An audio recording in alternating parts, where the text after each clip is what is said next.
I should start learning from lawyers. We just talked about earlier. I didn't realize they're what, 6 minutes? Yeah. They charge by 6 minutes. On my display is what, an hourly rate, but you know that the increment is every 6 minutes. So like every, that's why that's why lawyers are so rich. So in demand. And so like, I sincerely hope, one day I can charge by every 6 minutes. I'll be so rich. Well, I think especially when you're working with big developers, right? So they'll have their own in-house, they'll have their own forms that they've used for many, many years, that they've had many hundreds of eyes look over them to make sure that they're protected in every way possible. So, I always say when I look at them, what is the most important for you as a designer?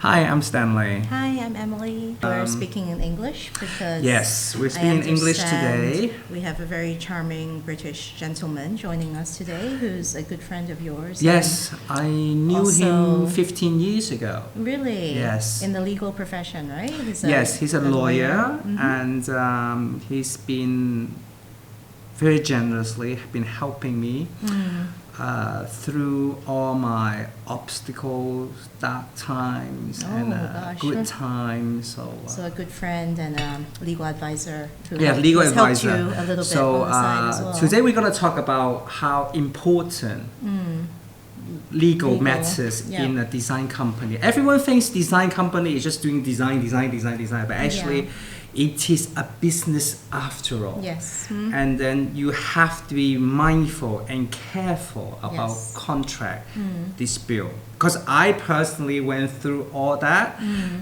in the past 10 years. So like I went through all the, we'll talk about it later, but I went through all that, so I just want to take this opportunity to share with all the upcoming designers or current designers or any designers that went through, who needs to go through this. Yes. So they're just giving some tips and advice and what to do, do, what not to do, and then because I've been through it. Yes, I think it's very important to share, and thank you for sharing with our audience today on the importance of that. So I think without further ado, shall we invite Sam? It's my good friend Samson Man. Yay, Sam. Hi. Hello. Thank you for coming. Hi, good to meet you. Nice to meet you too.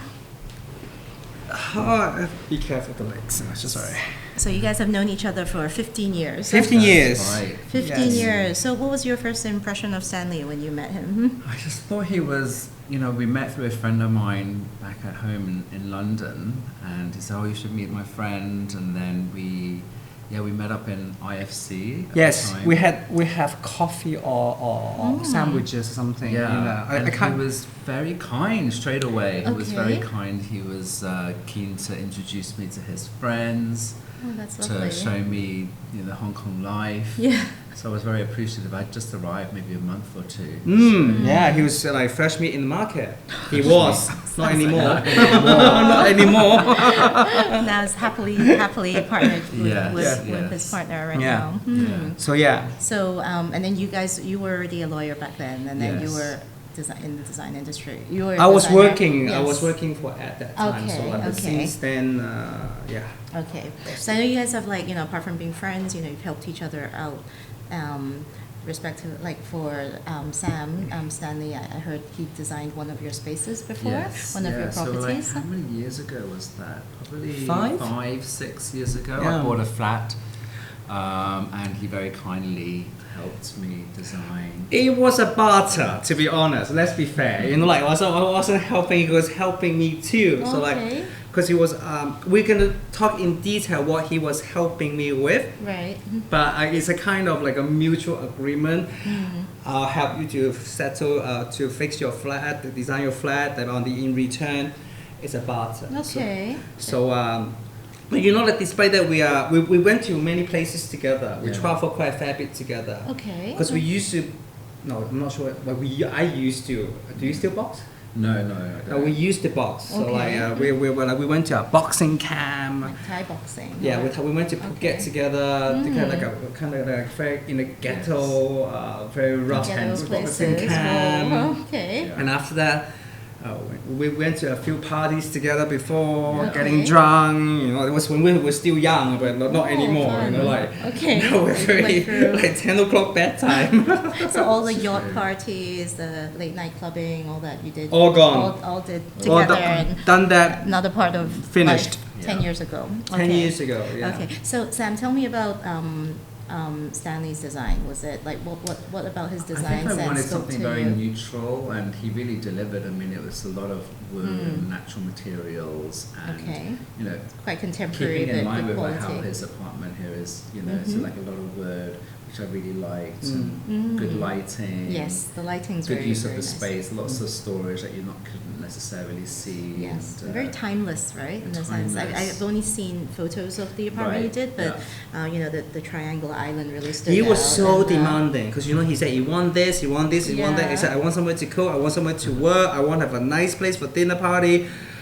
And I said, darling, your flat isn't that big. And I said, you know, like, but you know, I love challenges. So basically, what I did was say, in order to have all these things, you have to sacrifice. Either you don't have it, or you combine the functions. Okay. So that's what we did, was actually combining the kitchen, dining table, and the working into one element. Okay. That's why we came up with the triangle shaped island. Such a unique centerpiece in Yes. a space Yes. that functions. So, like, we- And I was multi-functions. lucky because it's a very peaceful kind of design, and so I moved in, and then not too long after there was COVID, Yeah. so then everything was closed and locked down, and then I had to spend like pretty much 7 months inside. in the flat Mm. because Yeah. there was no office to go to. Oh, so it's so important So actually, that I it was had a very designed good well. environment to be in during those Yeah, months. So. the material was this really fine marble, right? It was really That piece of marble was expensive. Yeah, The it blue looks like piece of it. marble, Yeah. yes, that was expensive because Yeah. you know, but you know, like originally the contractor wanted us to use 2 pieces, and I said no. Let me.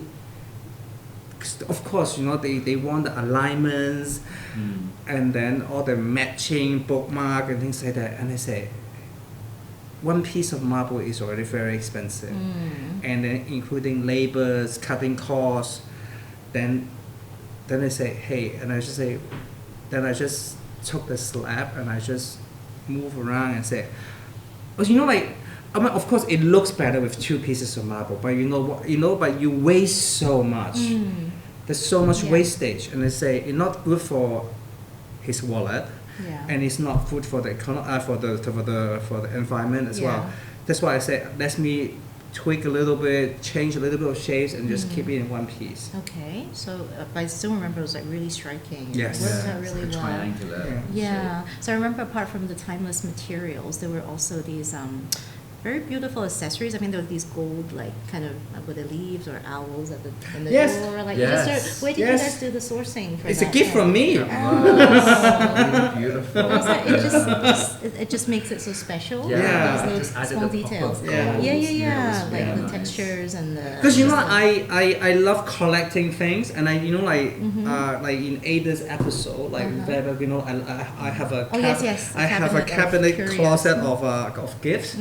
I don't know what, you know, like if I see something I'll buy, you know, like even artwork, you know, I just buy. I don't buy major piece artwork. I'm not that rich yet, so I don't collect expensive art. But if anything that, you know, like looks good, it might not be anyone famous or anything, but you know, I just keep them somewhere, buy them and keep them somewhere, and I just thought that really that suited piece is very this appropriate space. for that space, and I That's said really let's put it there as a gift. It's really nice. Like I still recall. Like I remember the space wasn't very big, right? But you know. But it just, feels very big. It feels it was a really good use of space because Yes. that multifunctional island could really do. Even when I functions. present it to, I still keep his apartment in my portfolio. So when I meet with potential clients, they were so amazed, you know, like roughly 500 square Yeah, footage. 500. 500 square footage. You know, like you can achieve so much Yeah. and feel so spacious Yes. in one apartment. 500 for one person is considered It's very quite big in actually. Hong Kong, but and yet you still have the quality of space. Yes. Because like we locked out quite actually all from a 2 bedrooms to a 1 good bedroom. Because I wanted the larger bathroom. Yeah. Oh, okay, so 2 bedrooms were knocked into one ensuite space, right? And then just a bigger living room. Yeah. Very basically, nice. it's like so a small hotel suite. That was already 10 years ago, or no? This that was like midway. 5 years Yeah. More. Was it? More. It's COVID was 2009, 20. Oh, true. Yeah. 5 years ago. Yeah. 5 years ago. Okay. And now he moved to a bigger place now. Nice. Yeah. So, Sam, I know you originally came from the UK. Yes. So, I know you also have a lot of friends in the design industry, so you must see a lot of beautiful spaces. Yeah, it just happened. Yeah. So, what do you feel about because seeing the spaces in London, obviously they're bigger and stuff, but the design aesthetic in I Asia think like, Hong Kong, I'm very used to, when I moved over, it was still, the flats that I'd seen had little to no design. Yes. So really coming here, meeting Stanley and my other friends in the business, they have such great taste. Is what really stood out and what they can achieve. Yeah. In small spaces or large spaces, I found amazing actually, and it's incredible the taste that they have and what can be done with a small space. Because arguably, it's harder to design a small space well, right, than a huge space, right? I mean, equally difficult. Okay. Like how to when you have a small space, how do you feel spacious? That's your goal. How do you make it feel? But when you have a large space, is how do you make it feel intimate? You don't want to like an apartment make it look like an office lobby or a hotel lobby, but how to actually create intimacy. So both are equally difficult. Yeah. But like just I love to work with small spaces because you have more constraint. Yes. The constraint will turn into advantage. Okay. But when you have large space, you have to create something. Which is and filling up space. People will tend to challenge you more. But like if you have a small space and because like they were relying designers the know-how to crack that space. If you manage to give them a very good solution. But that solution doesn't come easily. I'm not saying it's easier, but just like when you crack that code, the rest will follow. But if you're doing big spaces, and they will say, "Oh, can we do this? Can we do that?" And it end up. So crafting clever solutions as opposed to kind of thinking of purpose I'm for more, the spaces. My design philosophy is more problem solving rather than some are just more drama, more theatrical, and more narrative driven. But my philosophy or my approach is more problem solving, more systematic in a way. So how was Sam as a client? Like, it's very easy. He's or? Demanding. He actually one thing. I shouldn't say he's demanding. He knows what he wants, and he tells you what he wants, which is a very rare in a client's. Because he knows exactly what he wants. Well, I learned from the best, right? Because he has so many designer friends. He has too many. It's good and bad because ultimately now you go to places and you can analyze like what's going on, what they've done, what's right, what's not. So it's Oh my God, his friends are oh my all God, talented, all talented, all in the design world, whether it's fashion, interior design, architecture, visual merchandiser. Was this only after you came to Hong Kong? Yes. Like in the UK, it was all legal. Like all legal, friends. very boring. I think in Hong Kong he doesn't gravitate around the lawyers. That's so lucky to have met him and through Stanley, all the other friends I've made. So are you hungry? Yeah. Okay, let me bring out the food. Cool. So we're gonna eat the curry tonight, and let me bring out the help? food. No, it's fine. And we can. Before we start the next part of the conversation. Let me bring out the food. So tonight we are eating the Thai curry, the red curry, usually in duck. But this time I'm doing it in pork. Yeah, usually it's duck, I was saying. Yeah, but very tender pork, right? Very tender. I brined the pork before. So I brined the pork for a few days. Yeah. So it's super for a few days. Yeah. For a few days. Wow. It's a lot of work to go into the because I do this time I do the very I got the Iberico pork. Wow, it's nice. So like These guys don't get to eat. Oh, they had the share, so like they ate already. already So ate like half they of already it. ate. Yeah. And of course, you know, there's I'm doing the my helper is doing the egg omelette and the veggies. So, but you know, like that's very. Oh. So we have something to. So we start. Thank you. Tag Bon in, appetit. take the bon appetit. Bon appetit. So one thing that I wanted to talk about to you is you did it for quite a few of our friends. You know, like I'm not gonna say who they are, but you know, like you also did mine.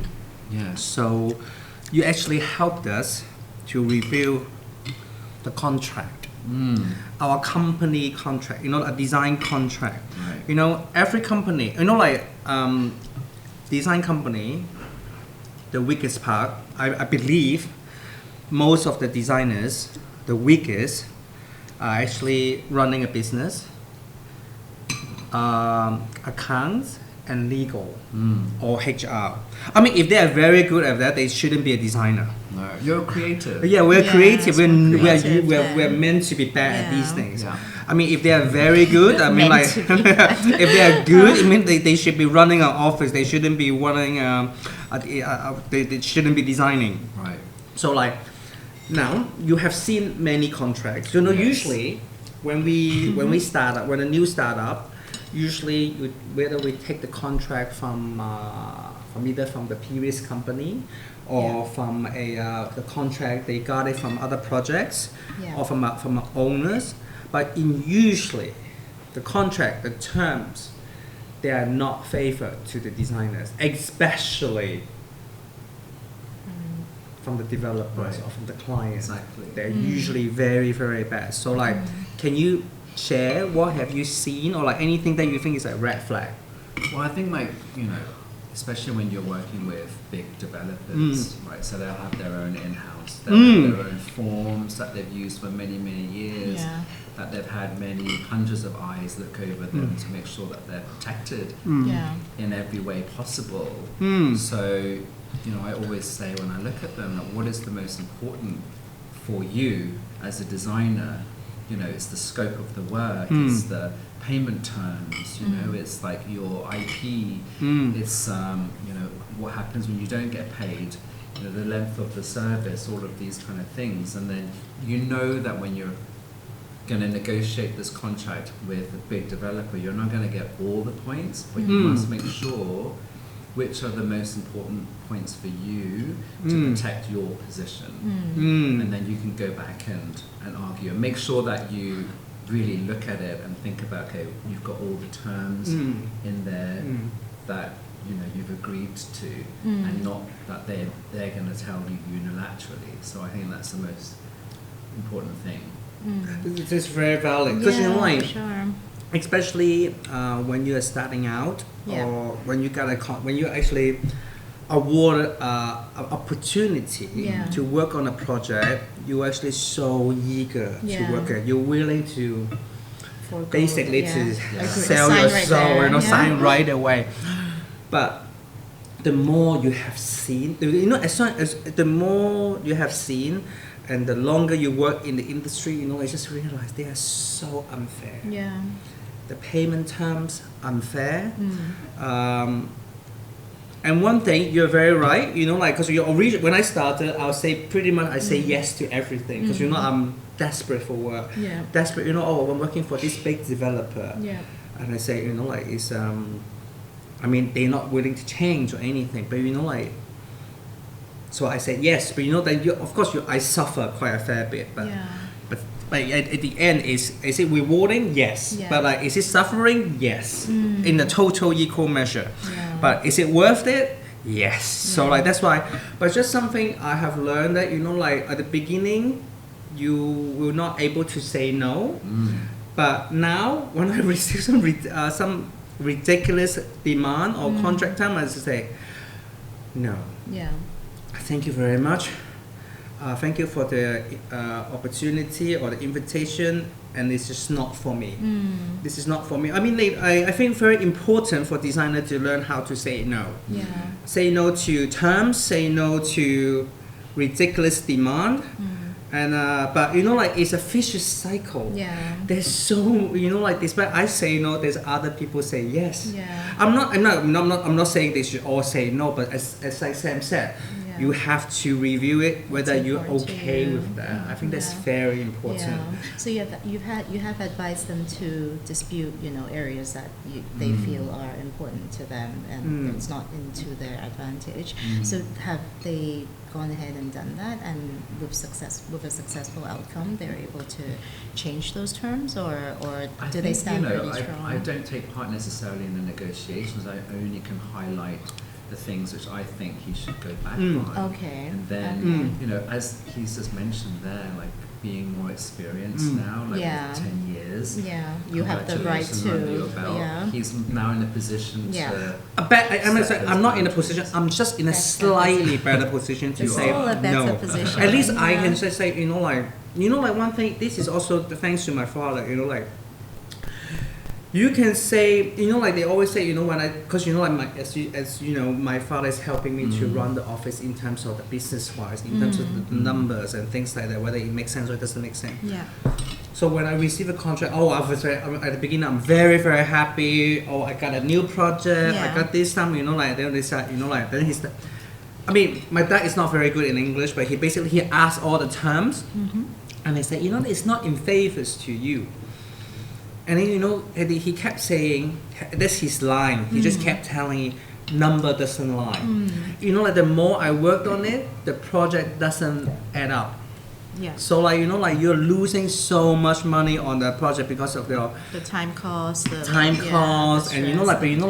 but this is a contract I signed. I have to deliver it. And so that's why you won't know or you won't learn until it happens. Because everyone needs to experience it. Despite I just say, I'm telling people that you have to know how to say no, but before you learn how to say no, you need to say yes first. Yeah. It's like how many times that you would allow your client to vary the design, and that all takes time, so you've got to be very specific as to how many design changes that they're allowed within this scope of work or within this price, that you've given, rather than them being able to change their minds 1,000 times, and then you have to do that, Do you have that clause? No, we have that clause that you should take it out right away. It's one of the clauses they will take it out, because I would say my example for one project. I would say I'll give them this timeline. 3 months concept, 3 months design development. Yeah. Certain months on then I'll keep a time cap for the overall design period. Say 2 years, and they say I want that clause deleted. Okay. Because it happens because sometimes when the economy is bad. They cannot find a contractor, things got delayed, and they don't want to pay extra. And they say, I sometimes say, okay, at the beginning I'll say yes, and now, and they say I cannot. Yeah. Whatever you're causing me time. Yeah. For me, time is money. Yeah. Because I should start learning from lawyers. We just talked about earlier. I didn't realize. Yeah. They're 6 minutes? Yeah. They charge by 6 minutes. Despite is an hourly rate, but that the increment is every 6 minutes. So that's why that's why lawyers are so rich. So in demand. And so I sincerely hope one day I can charge by every 6 minutes. I'll be so rich. I spend so much time. Even because I care, I spend a lot of time on even a tiny little things, just one bathroom. I just say, this alignment doesn't right, it doesn't feel right, I will review everything. It definitely costs more than 6 minutes for me to, even when I write an email, it's longer than 6 minutes. Yeah. But when I sketch something, But I'm sure in the legal profession they have their challenges as well. I'm sure every industry will have its own challenge. And then also it's always challenged by the client, because it's always the client. Always the client. You say, my dad said the same thing. Whoever holds the money has the most power. So unfortunately, I'm not the one that who holding the money, but like I'm more like but I kept saying to my clients, I'm very good at spending your money. Yeah. And I spend it wisely. So Stanley, I know that. So back to your question first. Sorry. So like, have I turned down anyone? Yes, I have. Right. When I turned down, of course, we will still submit the fees. You know, like we'll submit the full proposal. And I just say, you know, like we are fair, we are very fair, you know, like because we know sometimes we know they just want our quote for comparison. Yes. We already know. They say, you know, like I'm sure my gut feeling tells me we are just here to be part of the game rather than be in the game. So when I see, you know, I'll still give a relatively competitive quote. But you know, like they say, you know, like, oh, we want you to reduce this, reduce that. I mean, it's okay. You want the fees reduced, the scope of work also reduced. Right. Okay. I mean, if I just reduce the fees by whatsoever percentage, I mean, everything, the loss is all yours. also it means it shows the client that, oh, Stanley, your profit margin is so large. You're still willing to take, example, 10% off. Yeah. It means you still have another 20% or 30% in your pocket. Yeah. And I say, no, it doesn't work like this. If you want our fees reduced, the scope of work has to reduce. Like example, number of renderings, number of site visits has to be reduced. Yes. Yeah. Our control, you know, like. And I say, of course we will negotiate. We negotiate. Sometimes, you know, like when it's gone too far, and I just say, I'm sorry, this project is not for me. I'm not in the right place to do this. Yeah. Maybe you'll find a better designers to actually willing to work on some of the projects. Yeah. And and as I say, I've been declining projects, not a lot, but you know, like I've been losing a lot of projects too. You know, like because every designer has to go through tendering. So we have to do our best. Yeah. And now even used to, not anymore. So like used to, we just submit fees proposal. And then it's all the work. Or then they go through some interviews and things like that. It's just about talk and show your portfolio. And now they say, oh, what is your vision? What do you have? Can you do something? Do some sketches or like do something to show your illustration or things like that. So they're adding more to the list. It's just so demanding these days. Yeah. These are freebie, you know, like, I mean, like, if I really want to get this project, I'll do it. Yeah. But sometimes when you do too much, I think we had this discussion before. Yeah. What is the right amount of to pitch? You know, like sometimes they just want to hear ideas, but sometimes if you've gone too far, they think you're so eager. And you don't get it. And I say job, sometimes if you're lately, I just had I'm not gonna say names, but you know, like I'm just gonna I went for an interview and they said, oh, Stanley, you're too confident. And I said, excuse me?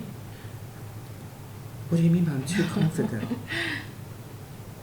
This is when you hire a designer, the designer should be confident enough to tell you, this is, I'm not saying that you have to do this, but I have to show that I am a very confident person to able to deliver the product at the end of the day. If you want to push over, go to someone else. It's not me. You know, like when I receive a brief, when I receive something, first thing I do is to question the brief. Is it the right brief? If you don't want someone to, that's why I say, you know, like, have I turned down project? Yeah, you know, like it just doesn't fit. Sometimes money, sometimes the client doesn't click. I mean, I think you save yourself more time, and then that is money as well. If you can, you know, quickly find another client more worth your while, or like I think the time equates money. Sometimes I think it's fate. You know, like sometimes you lose something, you gain something. Oops, sorry. Yeah. So when I sometimes I would say I lose something.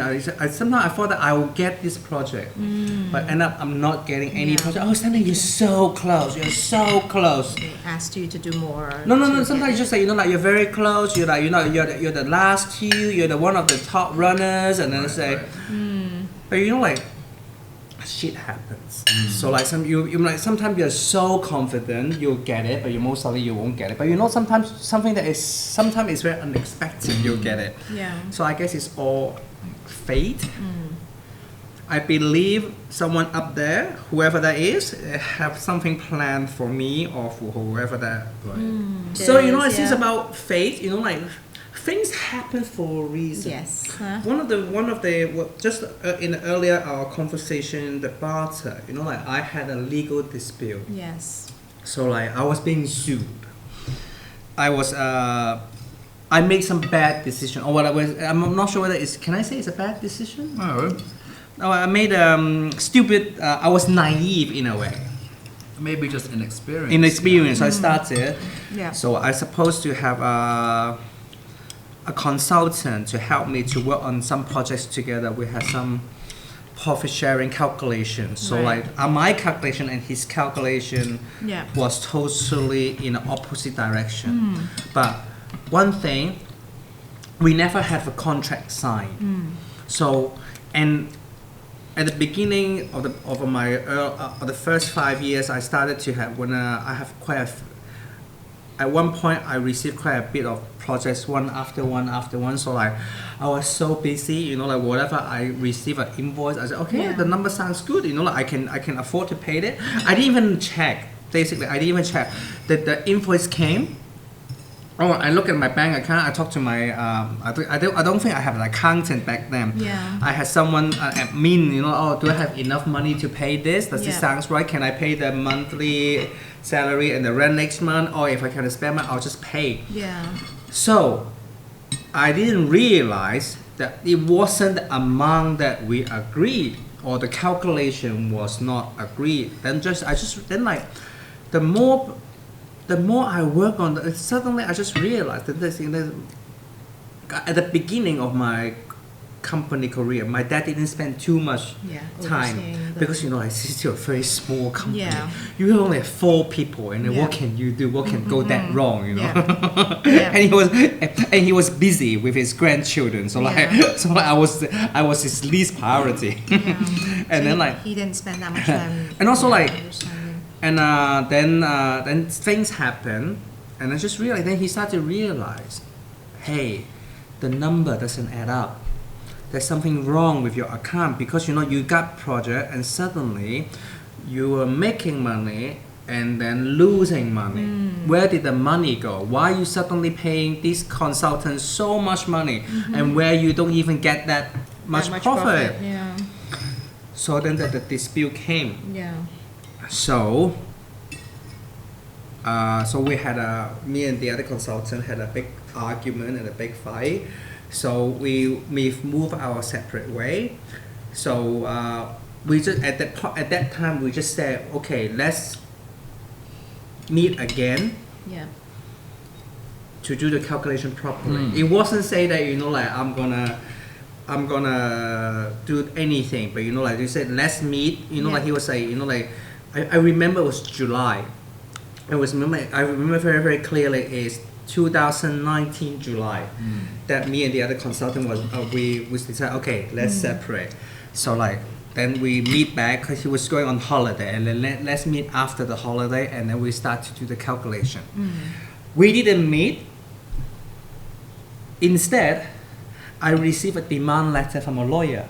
Okay, so he was suing you. He was suing me. He was demanding. He wasn't suing me yet. So he was demanding a huge lump sum based on his calculation, which we had many conversations we didn't agree on. So, but of course, I guess he must have legal advice, and you should claim the full amount first before anything else. So, of course, I got panic. Yeah. The first thing I called is him. Okay. I said, Sam, what should I do? What should I do? Sam was very kind enough to sit down with me to go through everything. Then write a reply. And then of course, because he's coming out from a proper lawyer, so Sam was actually preparing all the documents, everything, and then prepare a draft. Yeah. To my appointed lawyers, basically. Then the lawyer said, "Oh, whoever," and he went through because everything was very nicely documented with all the attachment, all the appendix. So basically, we prepared a lot of background info for the lawyers, for the actual lawyers who don't respond. Yeah. But that amount of work was very, very intense. Yeah, I'm it sure. Suddenly just You went basically through. did all the other lawyers were like helped with a huge part of it because the time cost. And, but as a friend to advise you, it was like such a kind. So thing I to was spending a do. lot of time, went through all the emails, all the invoices, And all the correspondence, documentation, yeah. anything in writing. Anything in writing, and originally, because I mean, I remember a bit of law was that even an oral contract is still a contract, right? So was there anything that documented that, like that? Do you guys remember, or there was just from the aftermath of the emails? We have some and vague conversations. So, like, of course, he denied, and you know when the two parties denying things, the things are very complicated. Yeah. But so what I want to tell you, like. This is what I learned, and that's what I mean by fate. Yeah. So like these things happen Yeah. in 2019. It dragged on for 3 years, Yeah. Well. thanks to COVID, because Yeah. like the demand letter came at 2019 July. Then like you back and forth a few times. At that time also. The protest happened at that time too, because there's a lot of things. You cannot go to work, because they were protesting in Central. Like the court was closed and things like that. So like of course like there's a delay in things. So of course then COVID came at February 2020. So the court was closed. So basically the whole thing was dragged. So there's a lot of correspondence. There's a lot of correspondence. Back and forth. We didn't agree with this, we didn't agree with that, and like the amount is ridiculous and things like that.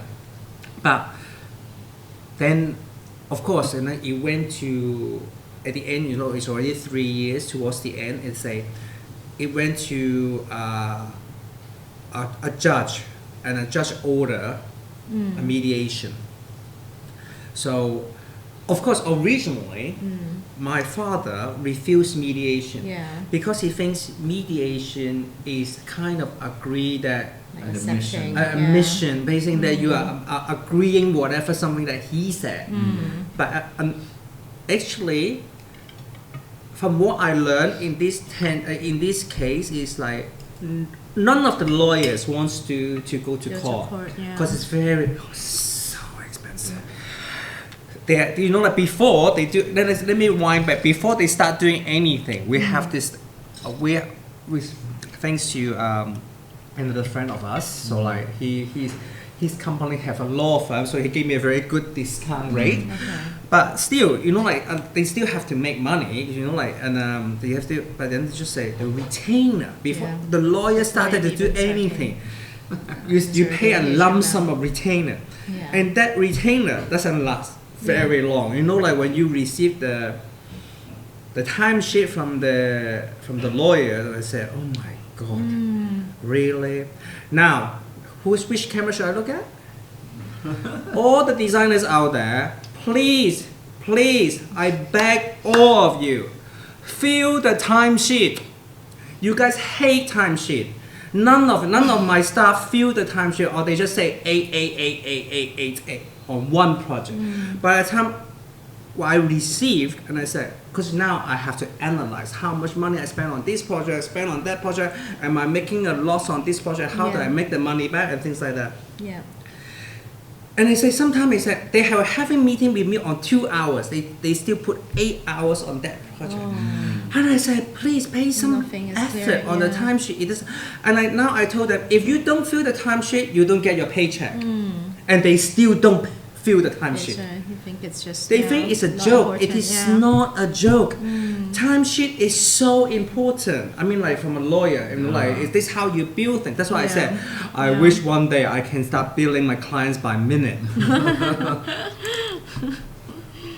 So was it a good conclusion though, right? In the end, like after it's settled. It's just drama. But one thing I learned, or one thing he taught me, you have to be patient. Because it's hard to be when you're in it. But I think the consultant, he went in very aggressive. He demanded a lot of money. He thought that the threat of the the case would pressure him to pay him. Yeah, to quickly just settle it. Yeah. Early, but you know, he was wrong. He didn't have a basis, a strong basis to his claim. Yes. And so I said to Stanley, you know, you have to rebut all of his claims. Yeah. And you have to be patient, you know, and you just have to go with it. And it showed like he did, you know, he really was patient. He went through all of the things, replying for every accusation he replied to, which was very important. Yeah. And then it seems like the other guy was just too impatient, I think. Yeah. I mean, everyone wants a quick. Maybe I thought too. You know, like I've seen too many suits or things like that. I don't know. Like, everyone's wearing a suit, and it's just like, you know, like, and all the lawyer cases, they just happen very, very fast. Actually, the speed is so slow, so slow, and it just burns you so much. Yeah, mentally, financially, and everyone loses, right? Yeah, like everyone's paying their own lawyers. You know everyone thinks that they can win, but you know, like at the end of the day, no one is winning, and you know, like no one wins. apart from the lawyers. But I think like it's very important, you know, for everyone who's listening, is also to make sure that you have, again, not just with your clients, but with your employees or with your consultants who work for you, is to write everything down from day one. Yes. You know, this is how everything's I'm employing documented. you. You're a consultant, you're not an employee, because you know, they're afforded different rights.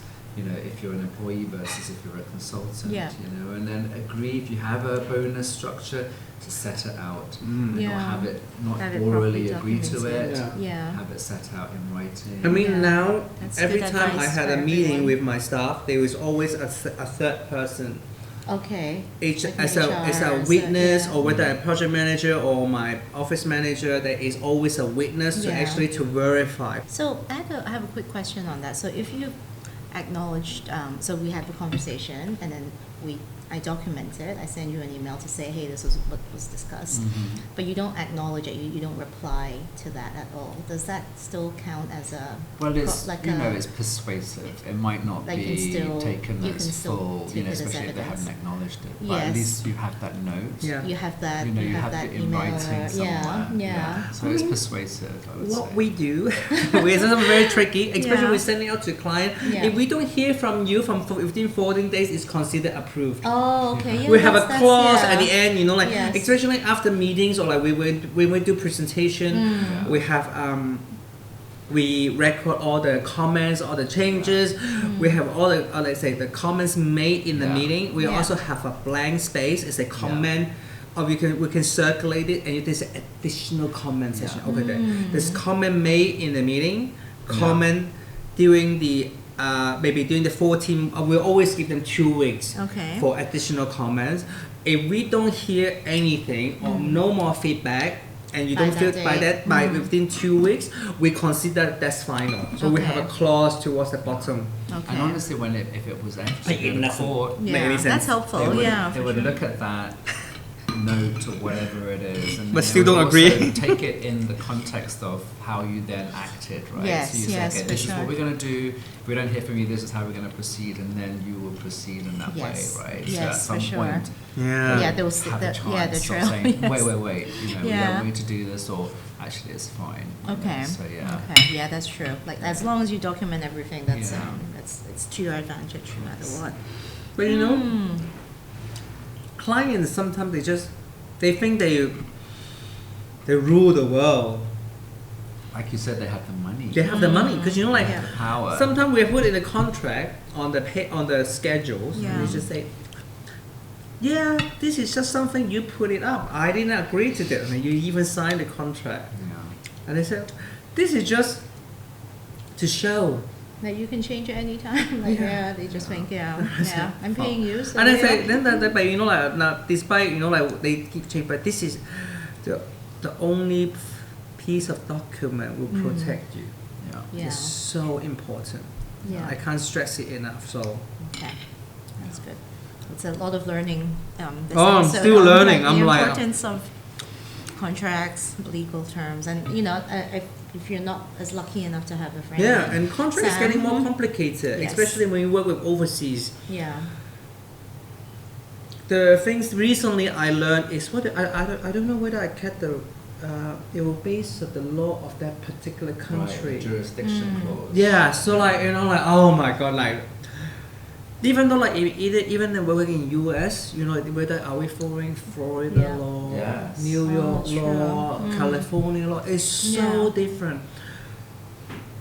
So now currently we're working on a project in US. When we look at this, like, oh my god, so what should I do? What should I do? What should I do? And my dad refused that. Oh, this is too much. Like you're so not ready. Like they will eat you up. But then thank God we have a very good client. Said, Stanley, don't worry, you'll be protected by us. So but then just still, like you have to understand if anything goes wrong, down south, which law are we going? Yeah. Because Hong Kong is still following the British law in a way, yeah. Hong Kong. Hong Kong, law is common law. but which is kind of British based, kind of. So like it's still quite familiar. Yeah. But like when you go to the US, oh my god. Yeah. Oh gosh, just in different states they have so many different jurisdictions already. Yeah. Gosh. What about your professional liability?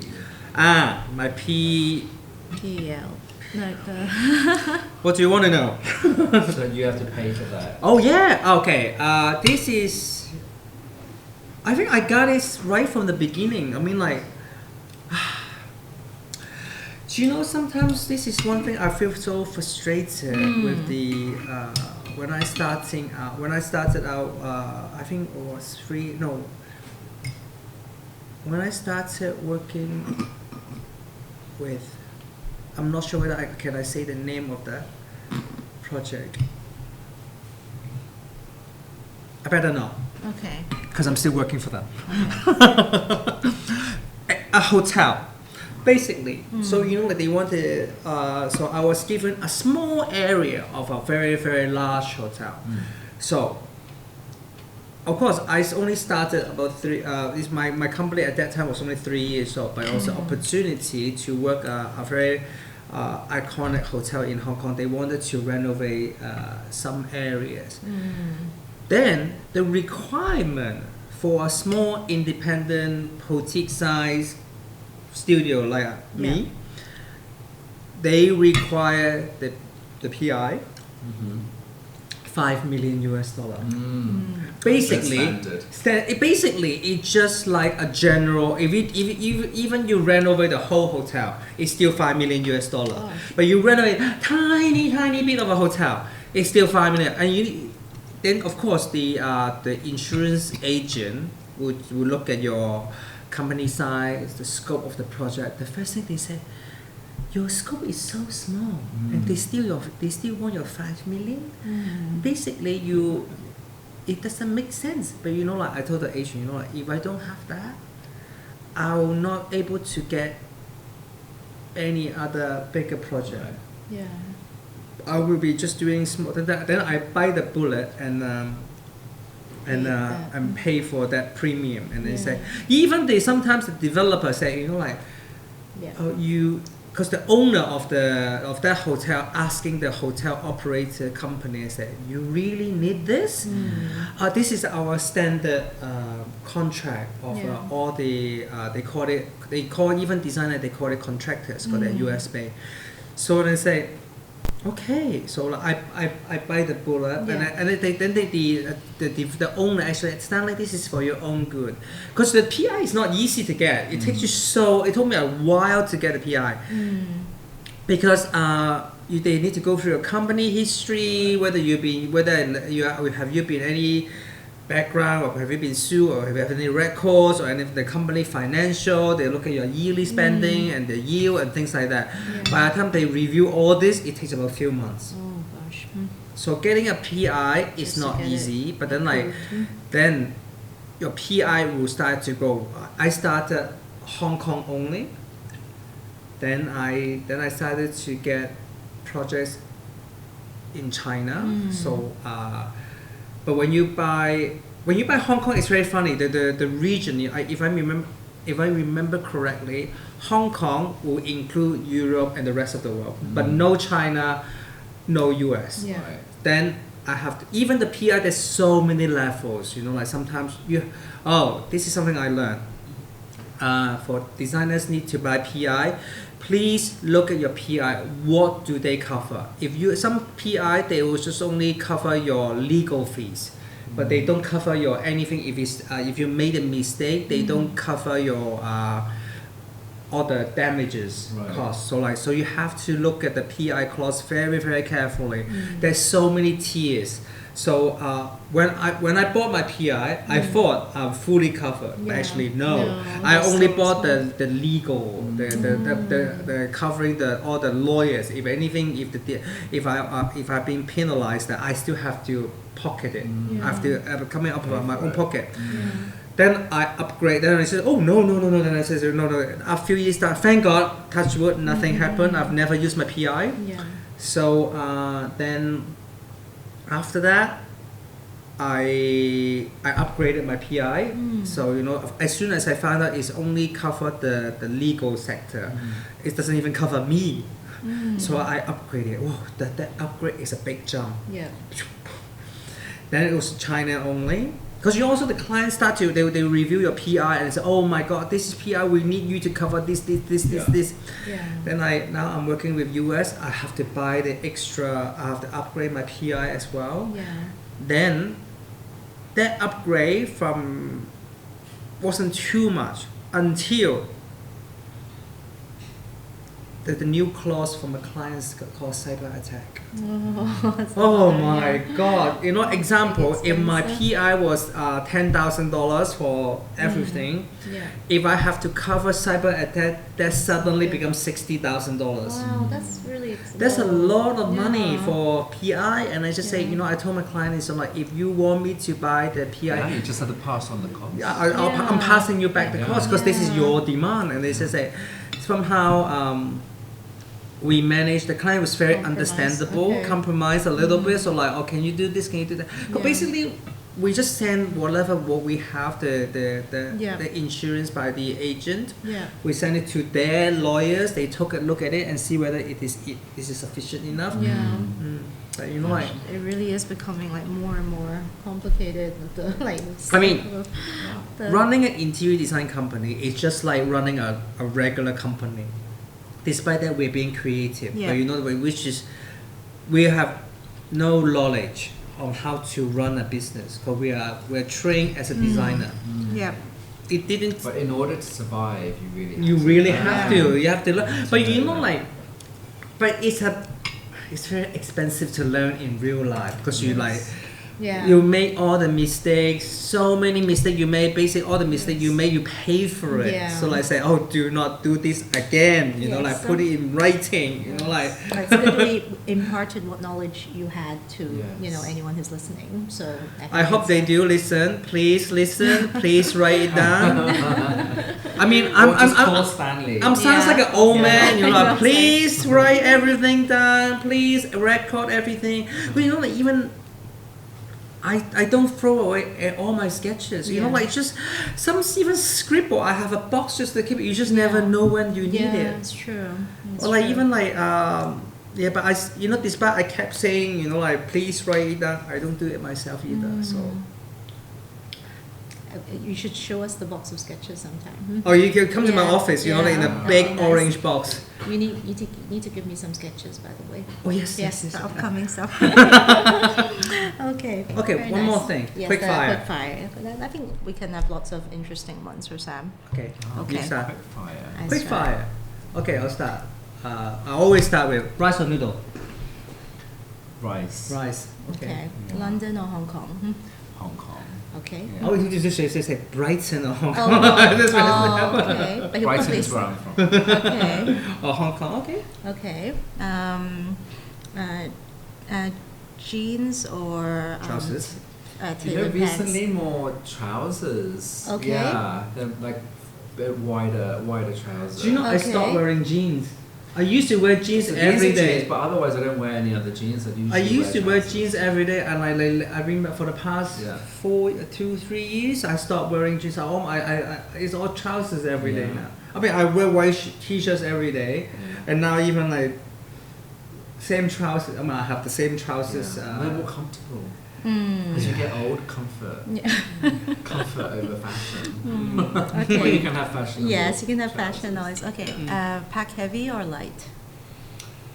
Heavy. Heavy. Okay, Yeah. that's nice. It's like you like guiltily. Oh my heavy. god! I cannot. Oh my god! When you Yes. travel with them, when you look, when Really? you It's Just like really- the the skincare. Like a whole small remote just for Just for the skincare. skin. Like, It's a yeah, lot. yeah. But now I've learned to kind of, distill them Distill, into yeah. smaller pots, but Still. Okay. still a lot. Okay. And then the supplements. Yeah, supplements, It's a like lot. yeah, It's a lot, serums, yeah. like everything.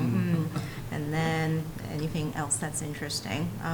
Okay, law or design? I mean, law because it pays my bills. Yeah. But you're surrounded by design, like but the rest of maybe your life design is. for the rest of my life. Just the rest of the time. Okay, Yeah. that's nice. Anything else from you, Stanley? Are you a text person or voice person? Text. Text. Yeah, Okay. definitely. What are you? Your text. I text a lot. Yeah. I text Yeah, a you lot. text. I You text a text, lot. yeah. I text a lot. I prefer text too. Like you just can kind of go back to it when you have time, but when Yeah. you hear the message, you just feel like you have to. I hate those The voice notes? voice. The Oh voice my notes, god. yes. I mean, if you want to do voice notes, just pick up the Yes. phone and call me. Yeah, the voice notes. Because you know one thing, like I always call, like if I need, one thing I don't text is I never text my contractor because I have to text in Type it, Chinese. Yeah. So you leave a voice Because note. I can't yeah. type in China, I still do the Yes. writer stroke, and I say it takes Yes. me forever.